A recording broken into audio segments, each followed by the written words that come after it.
नमस्कार दोस्तों। दिल्ली की जो राजनीति है उसका पारा कहीं ना कहीं हाई हो चुका है। हाई मैं इसलिए कह रहा हूं कि जनता या नेता नेता जो और जितने भी प्रत्याशी हैं वो अपने बयानबाजी देते जा रहे हैं। अब मैंने आपको ये क्यों कहा, आपने हिंट तो आपने देख ही लिया होगा, मैंने आपको पहले ही बता दिया। सांप्रदायिक भाषा का इस्तेमाल कितना हो रहा है दिल्ली के राजनीति में, सांप्रदायिक भाषा का इस्तेमाल कितना किया जा रहा है, कौन सी पार्टी इस्तेमाल कर रही है दिल्ली विधानसभा चुनाव में। अब एक एक वीडियो देखिए आप। ऊपर मैं आपको एक वीडियो दिखा रहा हूं। वो वीडियो कालका जी के भारतीय जनता पार्टी के और पूर्व सांसद रमेश बिधूड़ी का है। ये वीडियो मैं आपको दिखा रहा हूं, उसके बाद ये देखिए। अरे ये मार ली ना, ये तो सिंह बन गई भैया, चेहरा ही नाम बदल दिया। केजरीवाल ने बच्चों की कसम खाई थी, भ्रष्टाचारी कांग्रेस के साथ नहीं जाऊंगा। मारलीना ने बाप बदल दिया, पहले मारलीना थी अब सिंह हो गई। ये इनका चरित्र है। ये वीडियो तो आपने देख ही लिया होगा। अब इस वीडियो के अंदर साफ देखिए, वीडियो तो आपने देख ही लिया होगा।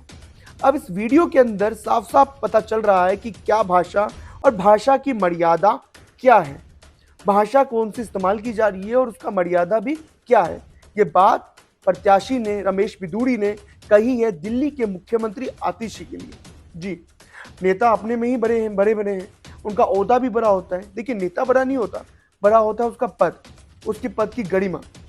एक अन्य वीडियो में उन्होंने कहा था, जनसभा को संबोधित करते हुए प्रियंका गांधी पर उन्होंने टिप्पणी की थी, प्रियंका गांधी के गालों को लेकर के उन्होंने टिप्पणी की थी। तो क्या, अब एक बात बताइए कि कालका जी में ये चाहिए? क्या कालका जी या दिल्ली की और भी असेंबली है जहां जहां से चुनाव लड़ा जा रहा है, क्या इस चीज को लेकर के आप जनता के बीच में विकास का काम गिनवा रहे हो कि हम जब पार्षद थे या हम जब सांसद थे तो हमने ये काम किया? ये भाषा और क्या है? ये भाषा सांप्रदायिक नहीं तो ये भाषा और क्या चीज है?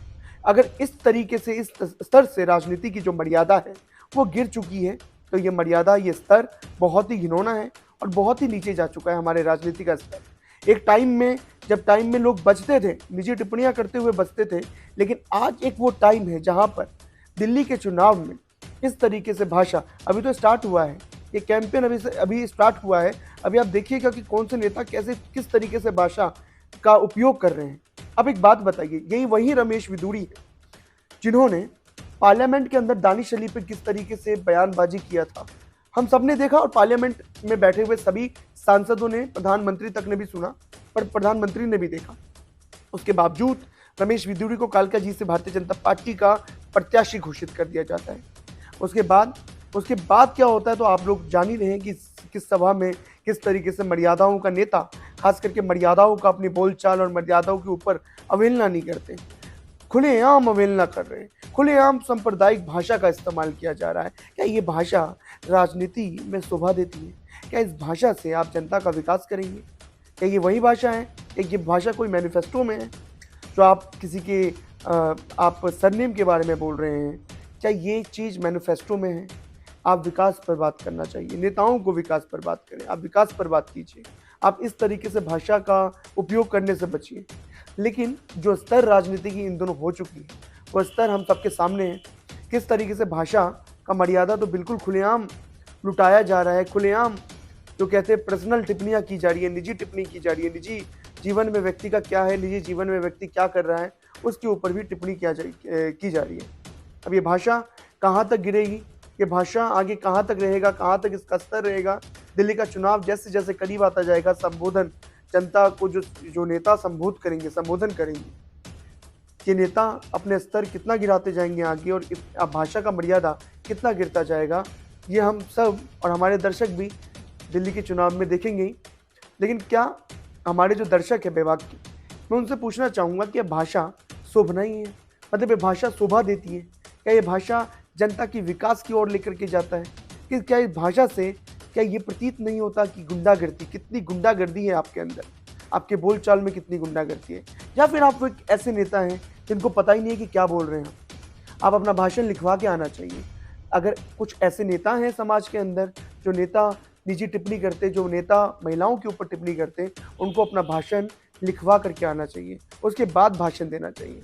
या आप वो हैं तो आप खुले में कुछ भी बोलें और जनता उस चीज़ को एक्सेप्ट कर लें, कि आपकी पार्टी उस चीज़ को एक्सेप्ट कर ले। देखिए, बहुत सारे लोगों ने इस चीज़ पर टिप्पणी दी है, खास करके आम आदमी पार्टी के जो मंत्री हैं और नेता हैं, सौरभ भारद्वाज एमएलए भी हैं ग्रेटर कैलाश से, उन्होंने खास करके एक ऐसी टिप्पणी दी है। उन्होंने टिप्पणी में बोला है, रमेश बिधूड़ी की उस पर प्रतिक्रिया दी है उन्होंने। उन्होंने दिल्ली के मंत्री, उन्होंने कहा कि चुनाव को लेकर जब भी रिजल्ट आएंगे तो ये बात साफ हो जाएगी कि कौन किसका बाप है। मतलब उन्होंने साफ साफ ये कहा है कि जब रिजल्ट आएगा तो पता चल जाएगा कि कौन किसका बाप है। लेकिन उन्होंने एक गंभीर आरोप लगाया कांग्रेस के ऊपर।